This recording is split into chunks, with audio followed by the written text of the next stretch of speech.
Why do you coach?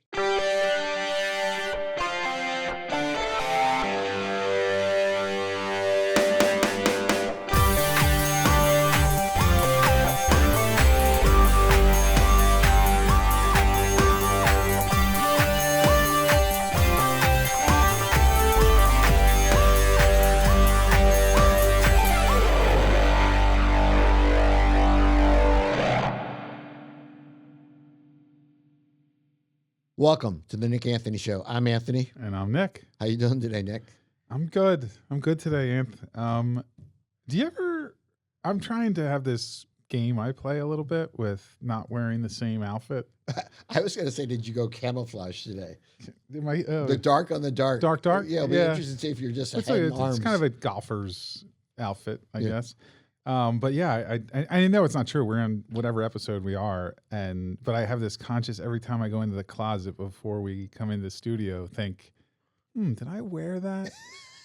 And if I wore that top, sweatshirt or sweater or whatever, was it with the same shirt underneath?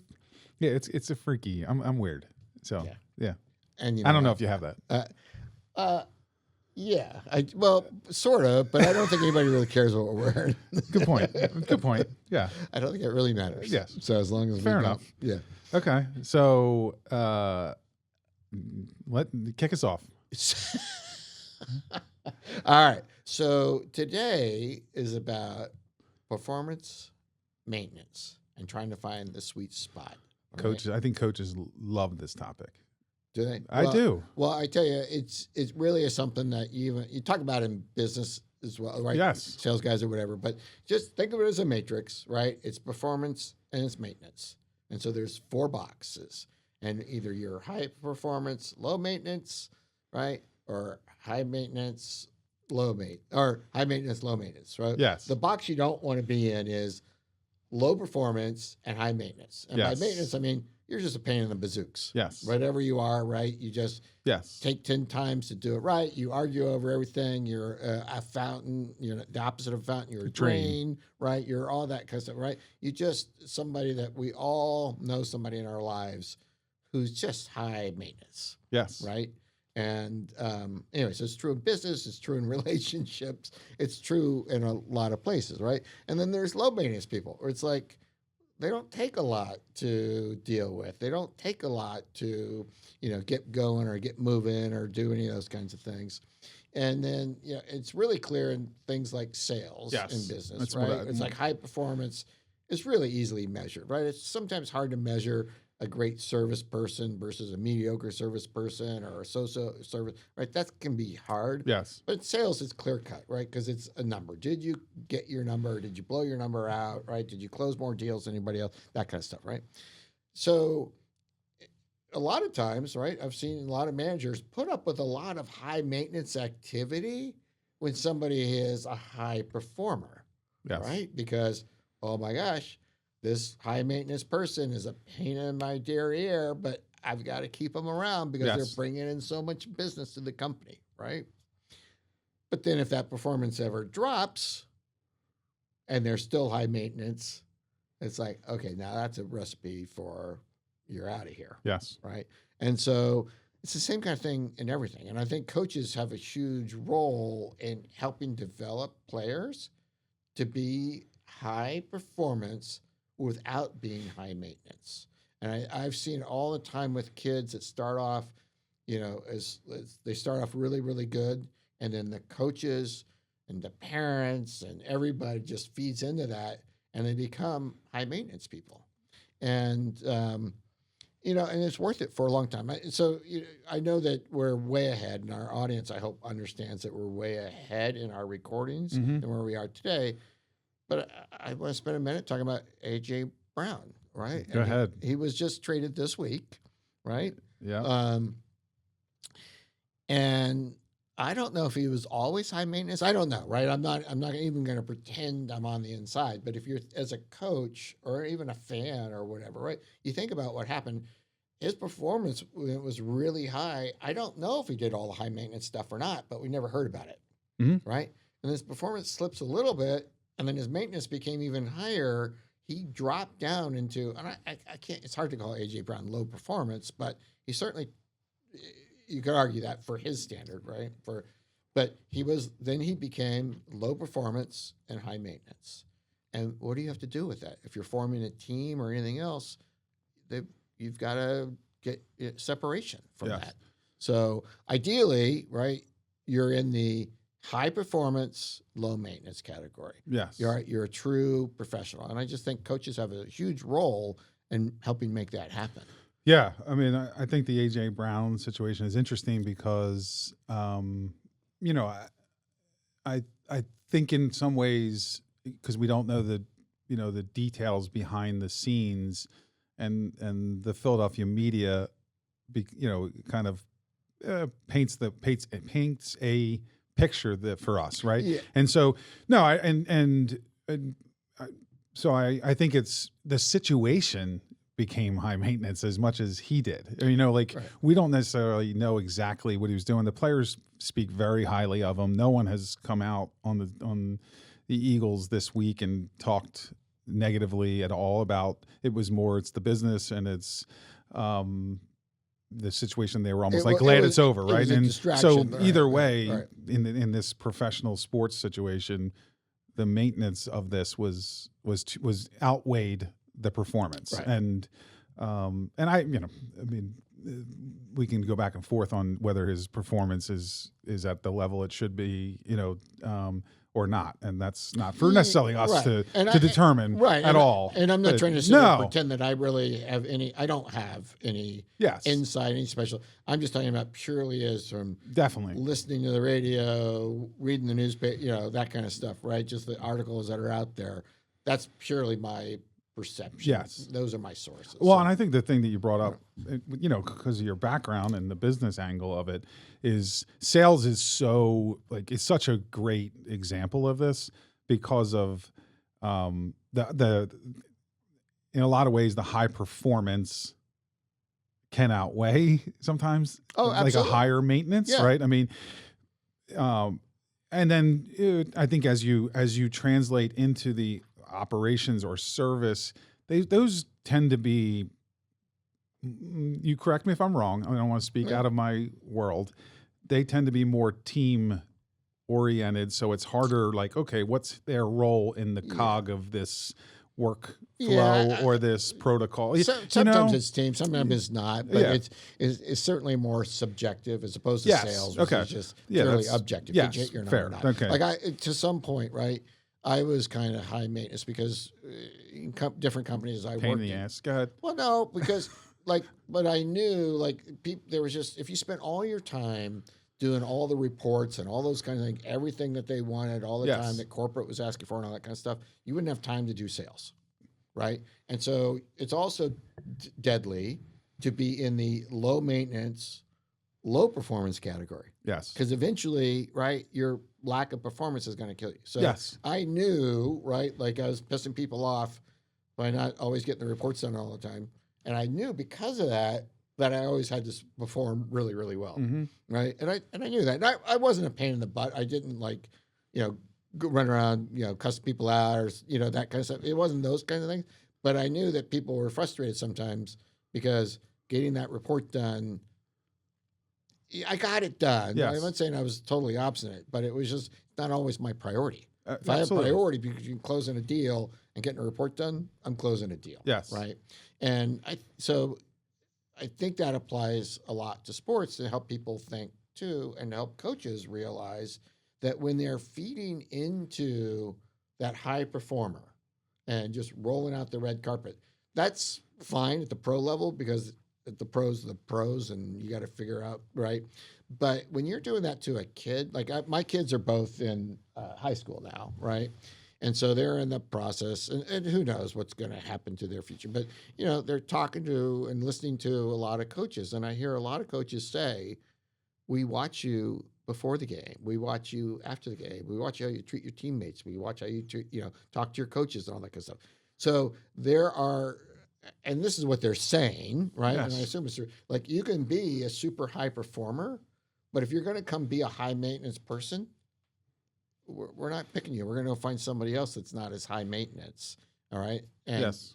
And that's, they say that's just a deal breaker is high maintenance. Yeah. I people, mean, so. if you break it into like, even like a graph, some kind of a pie graph, do they mirror? If I'm spending 25% of my time dealing with you, are you giving us 25% of our Right. total production? Right. I mean, the number of times coaches that I've had conversations with, and at some point, where they're explaining, they did this, they got in trouble, so we're dealing with that, or they didn't go to class and they're doing this, and then it's something else. Right. And my feedback to them is, so what's their value that they're Right. giving us? At some Because their point. value, their maintenance level is very high.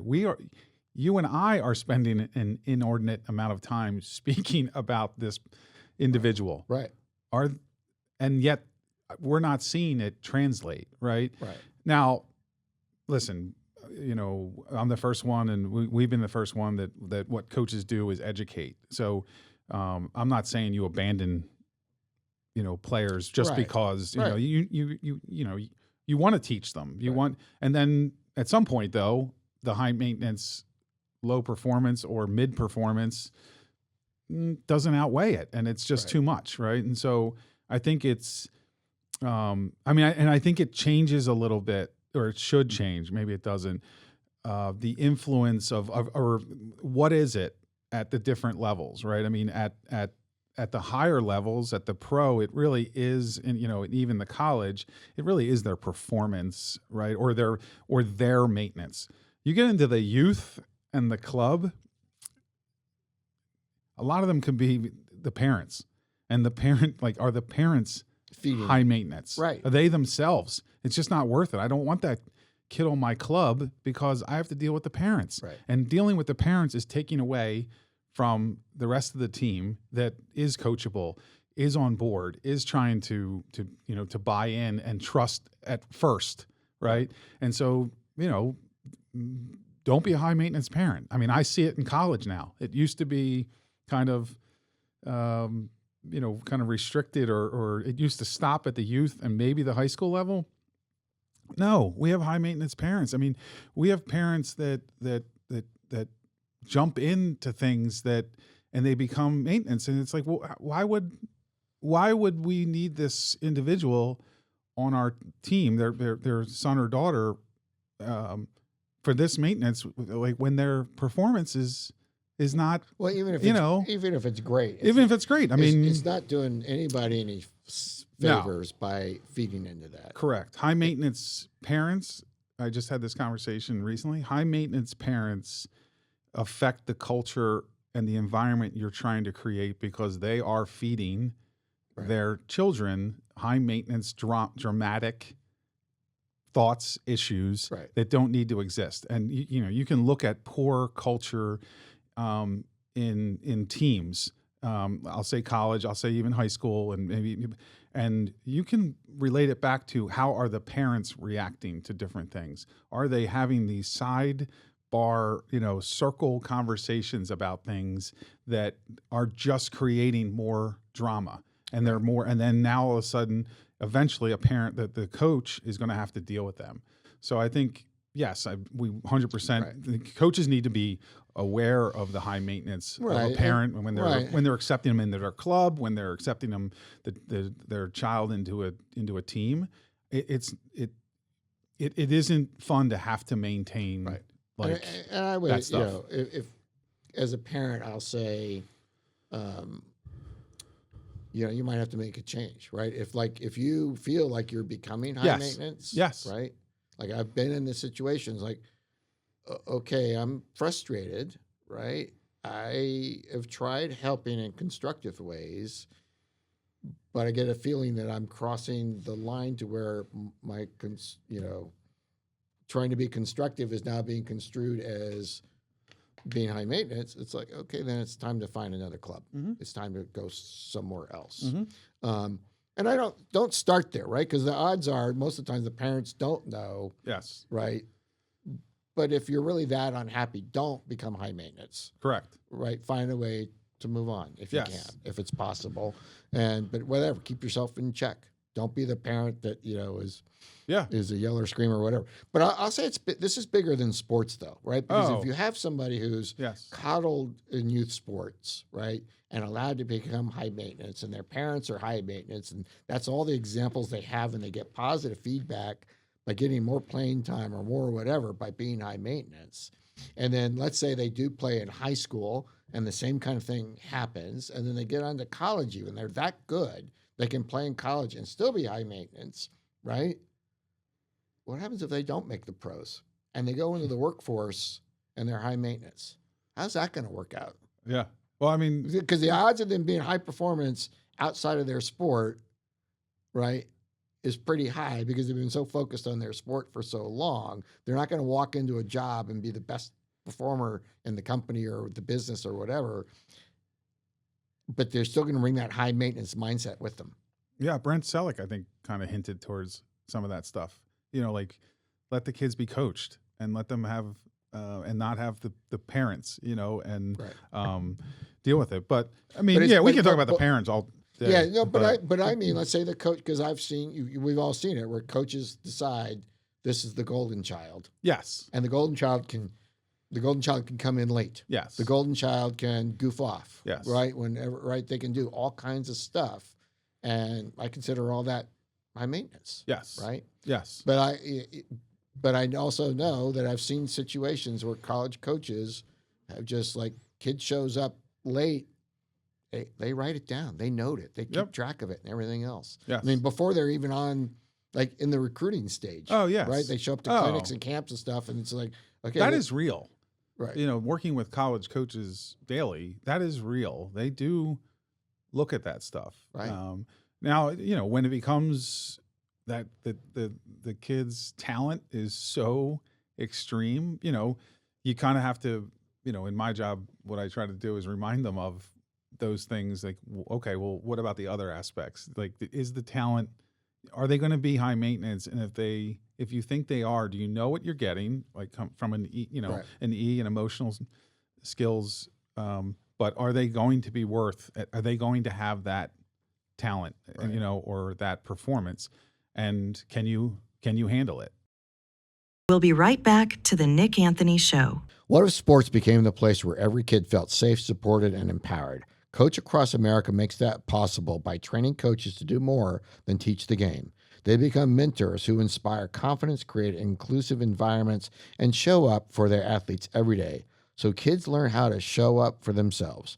Visit coachacrossamerica.org to see how they're making a difference in communities across the country. Welcome back to the Nick Anthony Show. I've said this on other conversations we've had, but coaches, if they really looked in the mirror at themselves, like they want predictable, they want coachable, they want predictable. They can plan for predictable. They can, which I would, in other words, would be low maintenance, right? I Right. mean, Yep. if we're relating it to that, is when you have those low maintenance performers, and even if they're mid or they at least you think you can develop them, potentially not, depending on their skill level, their emotional skills, all of that stuff, but they can predict that. They can coach that. They know what they can game plan around that. Somebody who's who I would say from a maintenance level that translates into performance, and I think sometimes they are direct related, not always, right? But if they're giving you a C, or they are a C, if I'm grading them, and at times they're giving you an A plus, but you have a kid who's always an A in maintenance, meaning they're low maintenance, but they're giving you a B plus. Well, I can work with that kid. Mhm. Like I can work with the B plus kid. Now maybe their ceiling's only an A minus. Their ceiling isn't in getting into A plus, but I can game plan around that. I can decide how we're going to play. I can pick out their positive traits and maybe even make them high performing at Right. so and Higher so. performing. Yeah, and so I mean it really is, and I think what the hardest thing, and we've talked about it with PKE, is parents but like let's just athletes realizing not realizing that they're high maintenance. And I think that's an emotional skill. That are you high maintenance? Are you Right. taking time away, from a coach because of your high maintenance? Now, there's a fine line between a kid who wants to go in and learn and watch film with the coach and ask 1,000 questions, right? There's a point there where they're like, oh my gosh, like this kid's a pain in my, is taking up a lot of my time. So there's a fine line, but I think overall coaches would take a kid like that, who wants to learn, Right. and isn't Yeah, just I don't kind of consider wasting their that- time. Yeah, I don't No. consider that maintenance. But No. So I think they're, like that balancing a lot of those high maintenance, times with kids is hard for coaches. And I think coaches, again, are they evaluating that? And it's like evaluating the emotional skills. Right. Are they going to be high Yeah. emotional, like, high maintenance because they're going to drain Right. But my we're time. Not, right, and we're not going to talk about it a lot today, how to do that. But I think coaches should consider it almost an obligation as a coach, as somebody who's a mentor, as somebody who's helping this person prepare for life, right? To explain to them, maybe not in these words, maybe these words are argumentative with the person receiving it, right? But that let me explain this box to you, Mhm. right? Let me show you some examples of people who are low maintenance, right? And contributors to the team by being low maintenance, being, and then talk about the performance and then talk about this matrix so people understand it, because they might not get it then, right? But they'll get it. They'll have that framework in their head somewhere in their life. It'll click on, like, so, because you don't want to produce, college graduates, high school graduates, or anybody that's leaving your program that's high maintenance, right? It's not going to help your reputation as a coach. But much more important than your reputation as a coach is what you're doing for that kid to prepare him or her for real life. Yeah.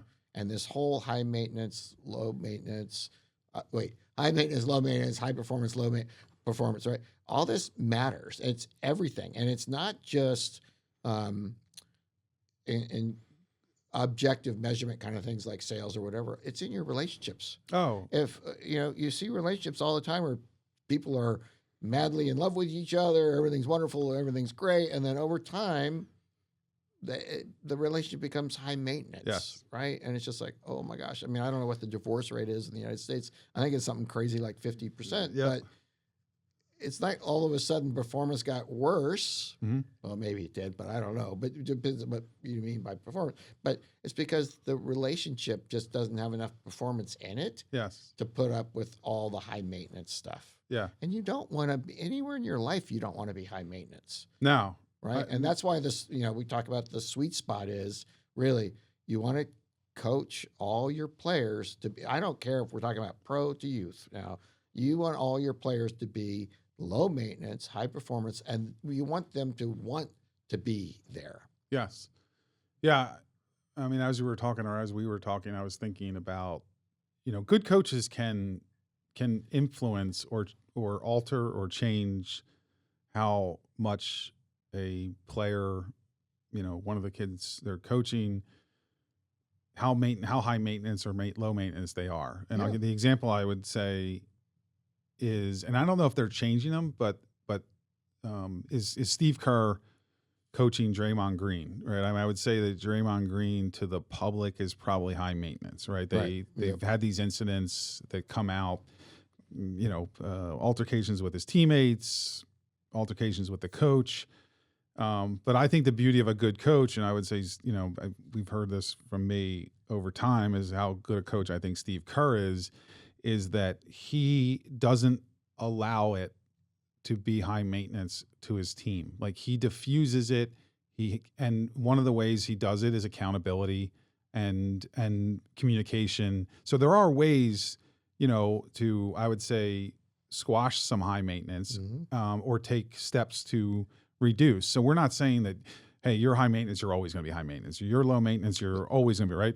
We're saying good coaches can actually work with it, affect it at some point. If you're too high maintenance or you're too low performing, then yes, that's when changes happen, right? But I can, sorry, go Good. ahead. No, I was just going to say, like, so, as we talk and we're talking about coaches, or, if we're in the business, is like leaders, is, part of education, or part of the running an organization and a team, is accountability, is communication, one of the things we're keeping people accountable for is being high maintenance. And one of the things we're keeping people accountable for is being low performance. Right. So, I think that factors into it. We're, I started to maybe hear myself a little bit, just being, you're this bucket and that's what you are. Right. Especially when it comes to performance. Especially when it comes to maintenance. Performance, I think we think like, oh, you can become a better performer, right? You can sell more, you can score more points or whatever. But I actually think there's a component of it is, you can change, you can become, you may have been low maintenance coming in, and now all of a sudden you have these expectations and you think I should be playing, and now I become high maintenance, right? Now I'm a junior, now I'm a senior or whatever, and I'm not playing. So now I'm going to become high maintenance. High maintenance in a lot of ways is like, you can mask it in selfishness. Let's be honest, like if you're on a team and you're high maintenance, you're making it about yourself. Like in reality, whether that's your actions and, in public and everything, and it's really, you think you're doing nothing to the team, but you're putting all this on, in the public or whatever, and it's becoming about you. That's high maintenance, right? So, it's selfish behavior. So, the ultimate high maintenance is selfishness. That's, in relationships, in a lot of things. So that's my 2 cents. It doesn't mean not to self-advocate. I'm not trying to say that you shouldn't self-advocate yes, in your agreed. Relationships as a player, as a parent. You need to that's an self-advocate. important point. Very good point. There's a crossover point. Yes. Right. That I think coaches should really consider tackling in the long run for the good of that player. Right. Performance we all work on. It's like an open conversation. Yeah, you need to, in some ways, an easier conversation. It is a lot easier conversation because it's not an E issue. It's again, going back to PKE, physical, knowledge, and emotion, right? Right. The performance side is a P in a lot of ways, physical and knowledge and that kind of stuff, right? Whereas the high maintenance, low maintenance thing, that's E. That's very that's a good point. Personal, right? That's a very good point. But I contend, and I encourage, coaches to really consider is tackling that issue for the good of the long run. Yeah. So many times, right, you see something happen and the AD or the coach or whatever just wants to patch it up. They don't have the bigger, harder conversation. And is that really doing that athlete a service for a life lesson? And I contend. That's a great. Do you do my job every day? No, I don't. No, it really can't is. Imagine, it's great that you have that view. Because, I've talked about it my whole career. I felt like there were times in specific situations that I thought we were just kind of managing a situation rather than doing what's best for solving and I do remember, like, one of the hardest decisions I ever had to make was early in my career, and the student became really high maintenance, and I could have easily just caved and given in to a situation, and ultimately I made a really tough decision to not. I think about it all the time. It was basically removing somebody from a team who was on scholarship, and they weren't going to be able to afford school without that. And I do believe they went back years later to finish their degree. But it was a really hard decision, but I felt like it was the life lesson decision to make, because the high maintenance just became too much, and the accountability had to be had. So, no, I think it's a great point that you make. I had my first real sales manager taught me the lesson that, a lot of times you get in these one-on-one sales situations. And again, the sales I'm talking about, big multi-million-dollar sales. Big, they're a big deal. Go ahead. They were to me, right? But he always said, like, the question that you're afraid to ask, like, like you're supposed to ask questions, but then you get to a point like the question you're afraid to ask is the right question to ask. You need to just be brave enough to do it. So give me that. What's that? Whatever the question is. Oh, So okay. what I'm going to say is Okay. too, what you did, right? The thing that you know you should do is probably the thing you're most afraid to do. Yes. But the converse of that is it's usually the right thing to do. Mhm.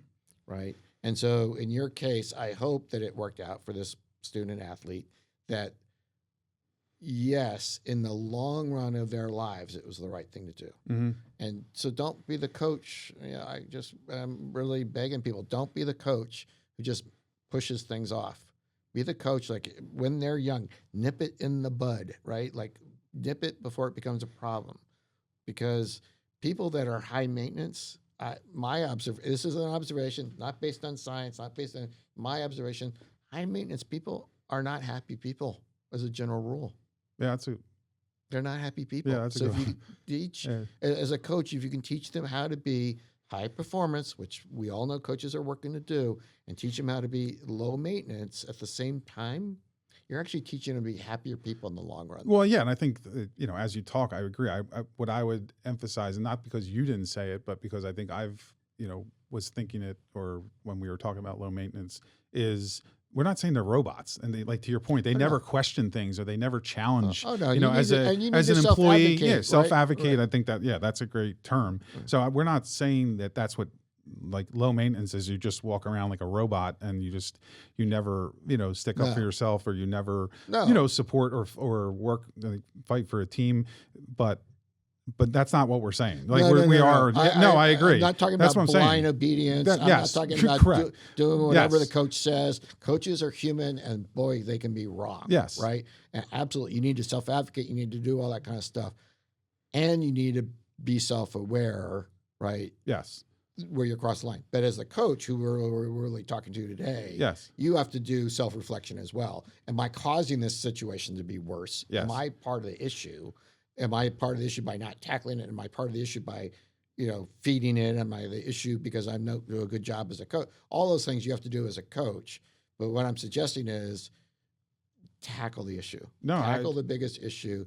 Really try to create humans, people, Yes. right, who are high performance, and they get rewarded for high performance, and they're low maintenance, and they get rewarded for low maintenance. Yes. Right. That doesn't mean when somebody comes and asks you a question or says, how come we're doing this? You have to take all that in as a coach, but when they cross, you have to be aware, right? You have to work on that too. I think that's 100%. I think you can make low maintenance people or low maintenance players into high maintenance because you didn't address the issue. So instead of allowing or fostering or dealing with the situation right there, right, as you said, nip it in the bud with whether it's accountability, whether it's correction, whatever it is, communication. And if you let it foster, now that kid, that employee, that player on your team is now going around, and now they're becoming high maintenance because they're going to ask everyone on their team if they're right, if they see it right, if coach is wrong, instead of if the coach just does it, and handles it. Well, now it's a direct. And then, to an earlier episode, you're modeling the behavior that we're going to address things in the moment. I mean, I think Denise Dillon, when we had her on a while ago, she real-time conversations, right? And that's those real-time conversations are to reduce drama, to reduce things from high maintenance to low maintenance. And the less you deal with in the moment, the more high maintenance situations players are going to be. So from a coaching standpoint is, yes, you don't want to have high maintenance people on your team, but you also don't want to create high maintenance players or situations because of your lack of management addressing whatever. Right. So, and you need to be like Denise and tackle it. Yep. She tackles performance and she tackles the maintenance issues. Yep.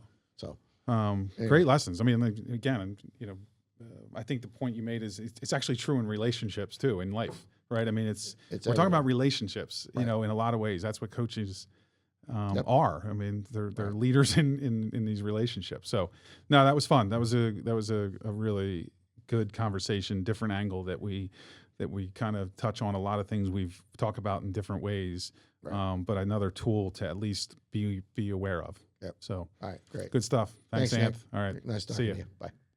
Thanks for watching the show today. I had a great time talking with Nick, as I always do. Hope you enjoyed it as well. Visit us on social media. Also, go to our website if you've got comments, questions, you want to call me an ugly name, thenickanthonyshow.com. There's a place to do it there. Give us your email address so you never miss an episode. Thank you very much. We'll see you next show.